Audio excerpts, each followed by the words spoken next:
আচ্ছা মা, তুমি প্রতিদিন ডাল ভাজি রান্না করো কেন? প্রতিদিন মাংস রান্না করতে পারো না? সবাই কই তোর আব্বা তো বিদেশ থাকে, তোরা তো বড় লোক। বড় লোকরা কি প্রতিদিন ডাল ভাজি দিয়ে ভাত খায়? বড় লোকরা তো প্রতিদিন মাংস দিয়ে ভাত খায়। মারে, তোর বাপে যদি বড় লোকই হইতো তাইলে কি আর প্রবাসে যাইয়া ঠাডা পড়া রোদ্রের মধ্যে এত কষ্টের কাম করতো? তোর বাপের অনেক টাকা ঋণ আছে মা। শুক্রবারে মাংস রানমুনে, তখন মন বইরা খাইস।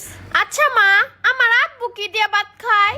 জানি না রে মা, পচা বাসি পান্তা যখন যেটা পায় তখন ওইটাই খায়।